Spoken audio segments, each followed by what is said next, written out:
বিগত কিছুদিন আগে মাওলানা আমির হামজা সাংবাদিকদেরকে নিয়ে একটি সম্মেলনে বা সভায় কিছু কথা বলে এবং কথা বলার পরিপ্রেক্ষিতে একটা পর্যায়ে সে বলে থাকে যে আসলে আমাদের নবীজি নাকি সাংবাদিক ছিলেন।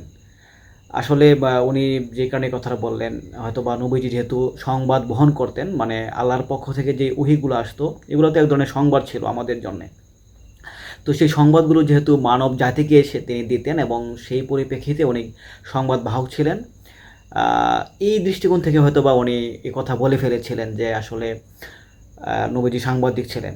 কিন্তু এটা তো আসলে ঠিক না। মানে সরাসরি আমাদের দেশের সাংবাদিকদের সাথে মিলিয়ে এই কথাটা বলাটা ওনার ঠিক হয়নি। এখন এই কথা এটার জন্য উনি আবার সরি বলেছেন, ক্ষমা চেয়েছেন এবং উনি বলেছেন যে উনি তাহাজ্জুদের নামাজ পড়ে পর্যন্ত মানে আল্লাহর কাছে উনি মাফ চেয়েছেন এবং উনি আশাবাদী আল্লাহ তাকে মাফ করে দিবেন। এখন এই কথার কাউন্টার দিতে গিয়ে মাওলানা এনায়েতুল্লাহ আব্বাসী যে বাজে কথাগুলো বলল, সে বলল কি যে আমির হামজা হচ্ছে জাহান্নামের কীট। মানে এই লোকটার এত কনফিডেন্স যে কোথা থেকে আসে? মানে পৃথিবীর মানে অনেক মানুষ যেহেতু অনেককে কাফের বলে, আবার আমির হামজাকে জাহান্নামের কীট বলল।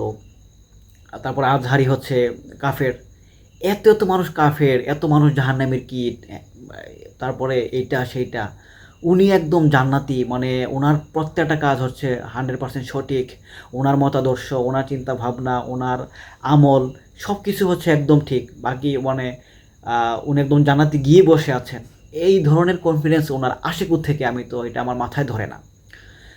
তারপরে দেখেন, আপনি ধরেন সে একটা কথা বলল, আমির হামজা যে কথাটা বলল, অবশ্যই এটা তো ধরেন আব্বাসী হুজুর সেটা জানে না যে সাথে সরি বলেছে। সেটা ধরেন ওইটা সরি বলার আগেই আব্বাসী তার এই কথাগুলো বলল। আচ্ছা, ওইটা সরি না বললেও বা যদি আপনি না জেনে থাকেন যে এটার জন্য সে মাফ চেয়েছে, তারপরেও কি মানে এই কথাটা বলার কারণে আপনি তাকে বলতে পারেন যে জাহান্নামের কীট সে? এখন দেখেন, যদি এমন হতো, ধরেন আমির হামজা যেই কারণে মানে নবীজিকে মানে সাংবাদিক বললেন, উদ্দেশ্যটা কি তার খারাপ ছিল? মানে সে কোন উদ্দেশ্যে আসলে মানে ওই আহ, নবীজিকে সাংবাদিক বললেন? ছোট করার জন্যে? অবশ্যই না। সাংবাদিক একটা ভালো একটা পেশা আমাদের দেশের পরিপ্রেক্ষিতে বা সারা বিশ্বের একটা পরিপ্রেক্ষিতে সাংবাদিক ভালো মানের একটা পেশা। উনি সরাসরি মিলিয়ে ফেলাটা অবশ্যই ওনার অন্যায়, কিন্তু ওনার যে মানে এটা বলার যে উদ্দেশ্যটা ছিল, এটা তো আমাদের নবীজিকে ছোট করার জন্য না।